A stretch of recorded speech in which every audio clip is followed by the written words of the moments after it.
Hey everybody, it's me. I'm just driving into town to get something from the pharmacy. So I just wanted to say hi to everybody. Hope y'all are doing well. I'm not doing readings or anything. I'm driving, so it's not like I can even look at y'all too often or look at the messages going through. But I wanted to talk to y'all about, I hope y'all can hear me okay. Let me know, give me a thumbs up or show me some hearts if y'all can hear me okay. I'm on a rocky road right now, so that's probably why it may sound a little cray-cray. But I wanted to talk to y'all about like what does it mean to be spiritual, or like what is spirituality, because I think a lot of people have different ideas and they have misconceptions. And I think in the stuff in what happened yesterday, because I don't know if y'all have seen the other post that I had yesterday where I've been posting a couple of experiments that I did with masks where I wanted to show y'all like what like some of the scientific proof or validation behind the safety of wearing masks. I know not everybody can wear masks because some people do have respiratory issues, so it makes it harder for them. But for a majority of people, they can wear a mask. And so I ran a couple of experiments, but I had one lady on my Facebook page. She basically was like, you know, is this the place to be posting this? Like, this is supposed to be a spiritual page, and yeah, it's like your page, but you know, you need to rise above it, or you need to rise as a light worker. I should be above that. I shouldn't be like concerned or focused on like the safety of people wearing masks. And I slapped back and I was like, oh hell no. I was like, oh no, baby girl. Like, first of all, like who do you think you are to tell me anything? Because, you know, just because you follow me doesn't give you the right to tell me how I should or shouldn't be. I get to make those decisions. I get to choose that. So that's one issue that came up there. But also, like, the idea that me telling people, hey everybody, this could help protect you, protect the people around you. There's some validation behind it. There's some proof behind it.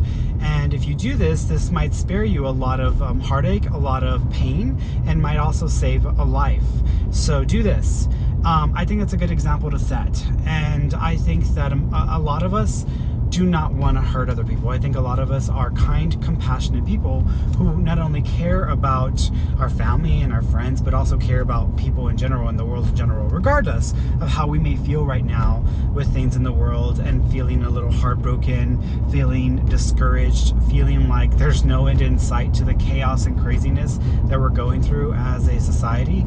So, I think that it's important that we know that, you know, majority of us do care about each other and we want to be there for each other.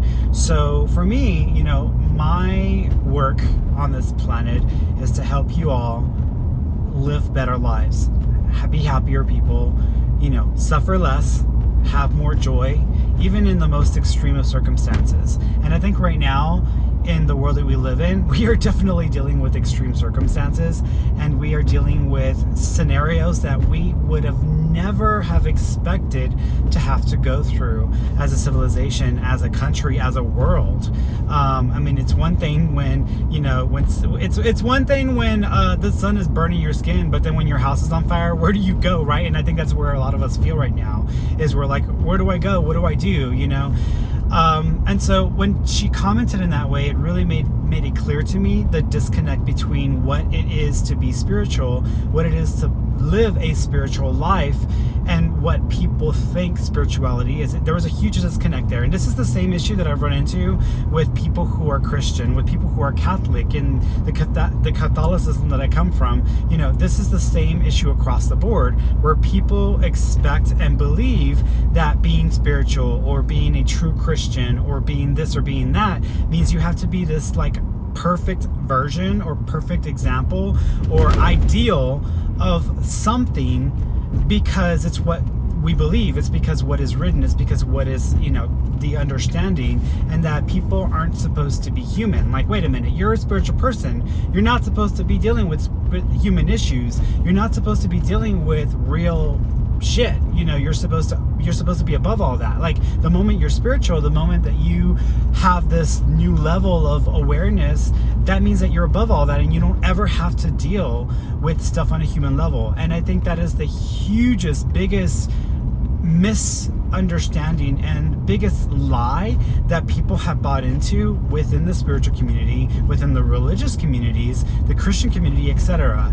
And I mean, we see this we see this in every single following. I mean, how many people do you know go to church on Sundays and they act like they are the most purest person alive, and then the rest of the week they're the worst person to deal with, or they're assholes and so full of shit that it's almost like you can just smell the stank around them whenever you are around them. Like, how many people do you know, who act like they're ideal or perfect, or they follow the letter, or I follow the Bible to the letter, or this is what the Bible says, but they're the first person to be acting out of what that says. How many people do y'all know?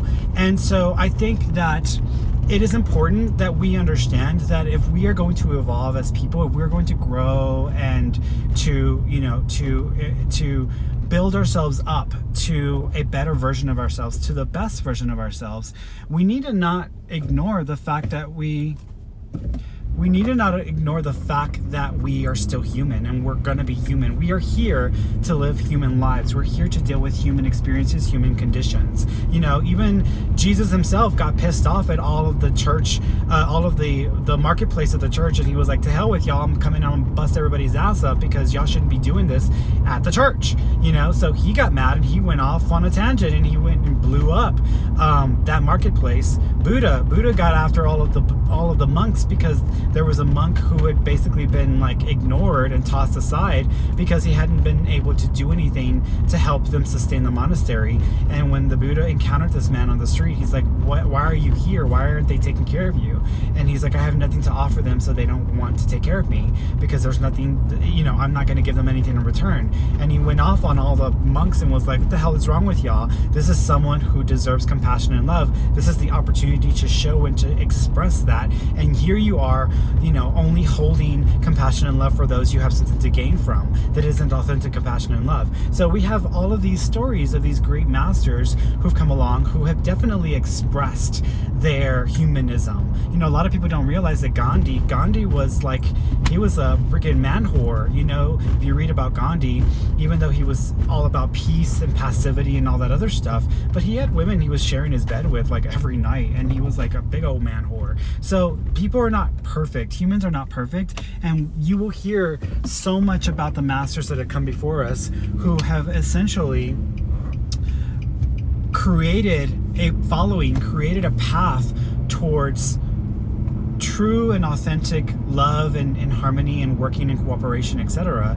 They've come and they've created these followings that really have so much to teach each and every one of us about ourselves. But they were not perfect. They were not perfect beings or people. They were not perfect by any means. So whenever I see someone who tries to act like they're perfect in the public view, immediately my red flags go up, because I'm like, well, I don't know what reality you're living in, but this is the real world, and all of us every day have to shit and wipe our asses, and if we're not doing it ourselves, someone's doing it for us. But we all suffer from the same basic human experiences, and so no one is above that. No one is above that. No one gets a free I don't get to fart pass. Like, no one gets that. Now maybe some people's digestive systems are perfect or better, but we all have to deal with human conditions and experiences. And I think it's important that if we are going to evolve as spiritual people, following principles and philosophies and using them, not just reading about them, not just repeating them in a meme, not just regurgitating them because it gives us power to manipulate the situation. If we're actually going to incorporate and use these beliefs, these philosophies and ideas and incorporate them, we're going to use them, then we need to fully understand that we will use them from a human point of perspective, from a human point of view. Not all of us have the opportunity to just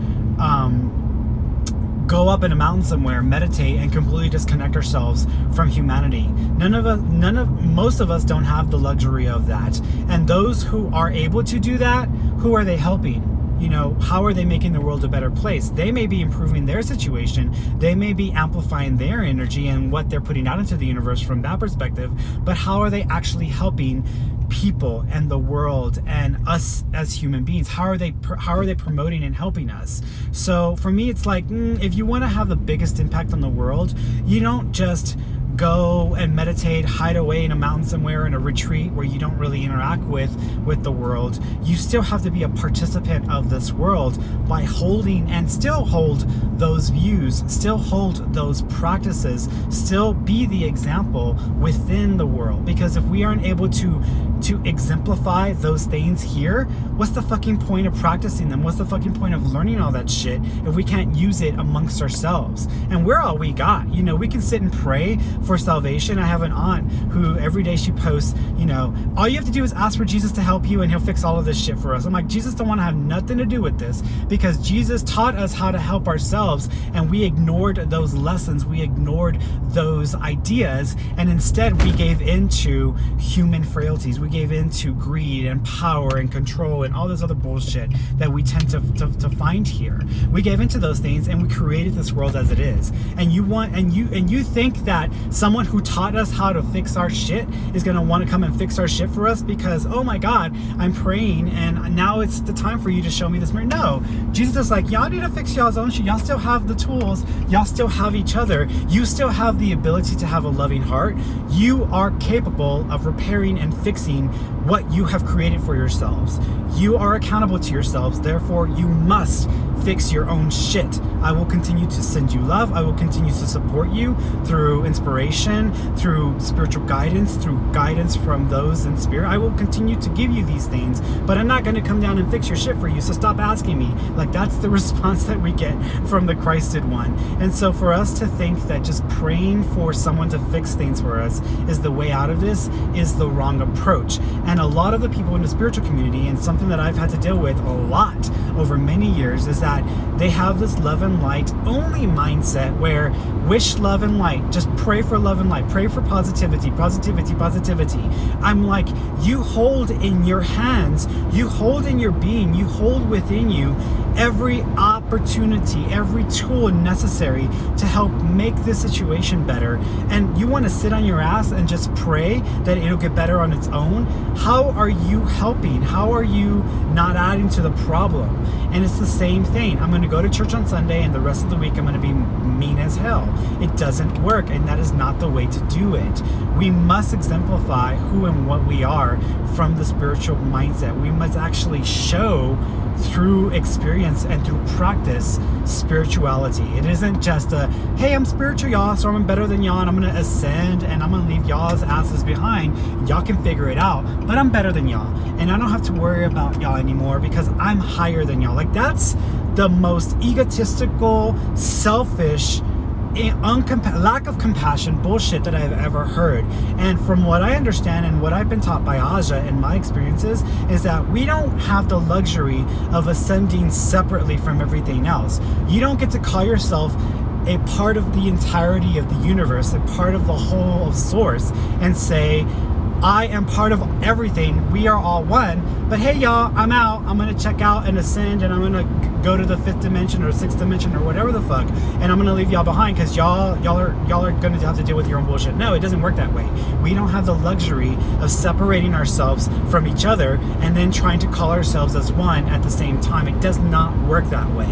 If we are going to ascend, if we are going to evolve as a people, as a species, as a being, we must evolve unitedly. We don't get to leave our brothers and sisters behind who do not have the wisdom or the experience that some of us do. We don't get to do that. We must elevate everyone in the process. And the biggest and greatest teachers who have been here, who are still here, exemplify that. I actually remember this with the interview that Oprah was doing with someone. She was doing with somebody, and they were asking, they had asked her a question about Gail, her best friend Gail, and how Gail described Oprah as someone who is constantly reaching for anything that can help humanity, but she leaves one arm down, reaching to help you up with her.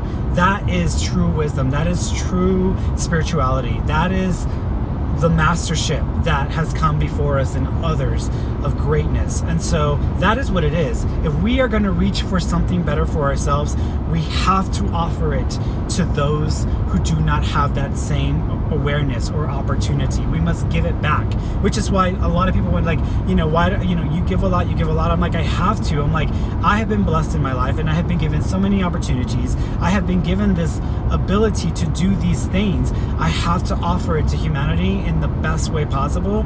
Even if I get nothing back in return, I have to give it in some way or another, because it isn't about me and it isn't just about what I get from it. It's about, okay, I have this opportunity. How can I give it back? How can I amplify this for others as well? It has to be led by example. And so for all of us, it isn't easy. It isn't easy to live the principles. It isn't easy to know spirituality, know spiritual principles, learn these things, and then practice them. It is not easy, but it is part of the process to mastership. So here's a couple of things that I want to share, and then I'll end it here.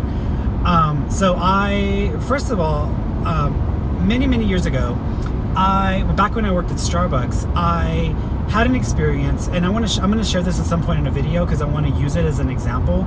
But I had an experience where I had a run-in with a homeless man who was just taking up camp outside of our store. And unfortunately, I being the store manager, it was my responsibility to make the outside patio an area where customers can use. And it broke my heart, but I had to do it. I had to ask this gentleman to go ahead and pack up and move on over to somewhere else, because this is private property and he didn't have the permission to use it. He caught an attitude, and we started having a very heated confrontation. It ended up where I basically got my ass beat. So I had a role to play in that, which I'll go into more detail in the video. But he beat my ass. He busted my ass. He would kick in my head. I mean, I was on the ground. There's a video of this happening to me where I was on the ground and I'm trying to keep my head shielded, and he's hitting me and kicking me because he was pissed and angry, and he was trying to take everything he could out on me. And so I won't call myself a victim in that, because there are other things to the story that I fully own as part of it. But suffice it to say, I got my ass whooped, and afterwards I was very, very traumatized. And every time I would have a homeless person come into the store, I would immediately go into a panic mode, or I get a lot of anxiety, because it's that PTSD stuff. I just immediately went into that mindset and started to panic and have anxiety. And this was going on for some time, and I at first was angry at Starbucks because there were things that I was asking for beforehand that could have prevented this. I was angry at the homeless person. I was angry at this and that. I was angry at everybody else but myself. But ultimately, it was I need to own up to the situation that I've put myself in and what I've experienced from it.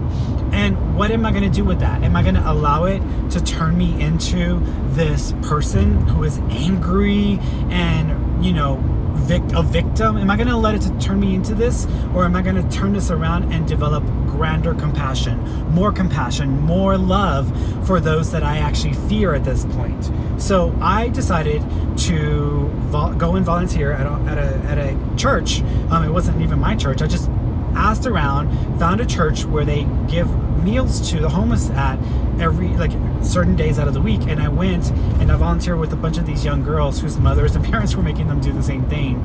I would go and I would volunteer, and I would give out sack lunches to these people, to homeless people who were in need or who needed food. And I sat there and I forced myself to get past that fear and sit down and talk to these people and know them as people, and not as this idea of fear or idea of anger or idea of pain in my mind that had been associated with that experience I had. I was trying to shift the perspective and the energy around it so that I would not fear or be angry or feel pain associated with homeless people, because this one experience was not the experience that I needed to have to shift my mindset around people who are suffering in the street, who don't have homes, who don't have food, who are, mentally ill and suffer from mental illnesses. My mother, easily being a schizophrenic, not having a family, could easily be someone on the street living and not being able to support herself, not being able to, be treated like a human being, because as human beings, as we all, a lot of us, and some of us can say this, not everybody, but I'm pretty sure a majority have had the mindset of like homeless people are like vagrants, or they're getting on my nerves, or they're asking me for the dollar, I'm trying to get away. Like all of us, in some way or another have had a thought or a feeling or reaction this way. It's not something new, but I didn't want to be this person that became fearful of homeless people because I had this really traumatic experience. So I sat there and I did it for several weeks, and I got to know these people, and I got to share and be human with these people, and they're just people. So my one experience doesn't erase all of that, which is why I have very little tolerance for people who want to use one traumatic experience or one situation or one bad relationship to basically like sully and completely destabilize and completely destroy the possibility of having good experiences with these same kinds of situations. Like I don't have no patience for people who want to say, well, I've been attacked, or black people attacked me, so I can be prejudiced against black people. Bullshit, fuck that. I don't think so. No. You're not going to use that one experience to dehumanize and demonize a whole group of people because you want to use that as an opportunity to continue to maintain victimhood. I don't think so. So for me, it's like, no. That doesn't really work for me. And so I personally have no tolerance for that. So that's why I don't expect others to be able to support or sustain that kind of mindset, because I didn't allow myself to sustain that kind of mindset when I went through a very traumatic experience. And so what I say is this, like, there are always going to be situations in life that give us excuse and reason to not want to practice spiritual principles, to practice being a human, being compassionate. There are always going to be experiences that come up. I still deal with them to this day. I still have experiences piss me off. People put me in situations where I get hell of angry, but I have to figure out how I want to approach that, how I want to deal with that. And yes, y'all are still going to have situations with me where I'm going to express anger. I'm going to express a part of myself that is very human. I'm going to show you my humanity, but I'm not going to focus on just being angry for no reason. If I have anger and I express it, I'm going to use it in some actionable way that gets something done, or that changes something for someone, or that brings about some sort of awareness, which is what I did yesterday with my posts, and how I kind of went at it and addressed the issue from a unique human perspective, having those spiritual associations. So we don't get to call ourselves human. We don't get to say, I'm going to be human. I'm going to be spiritual, but I'm going to ignore the problems of the world. I'm going to be spiritual, but I don't have to worry about my neighbor starving to death. I'm going to be spiritual and help to make the world a better place without actually taking human actionable steps to make the world a better place. You don't get to do that. You don't get to call yourself one thing and not show it by example.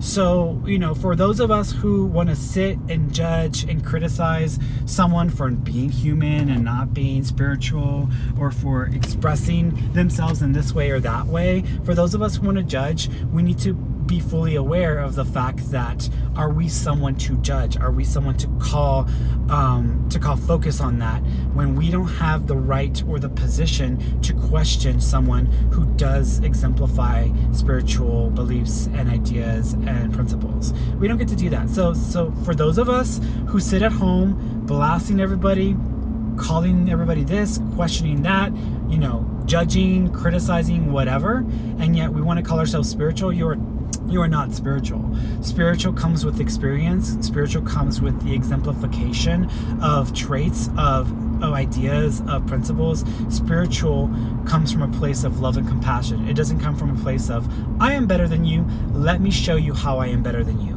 No one on this planet gets the right and has earned the right to call themselves better than anybody else. Because if you are in this physical environment, if you are in this physical world, by nature, by nature, you have placed yourself on stage, and you don't get to call yourself something better than an actor when you are on the same stage as everybody else. And this is a world stage. This is a reality we are all a part of and participating in, whether you choose to or not. You can stick your head in the sand, you can pretend like you're above it, but you're still here physically having to wipe your ass after a shit every single day, hopefully if you're regular.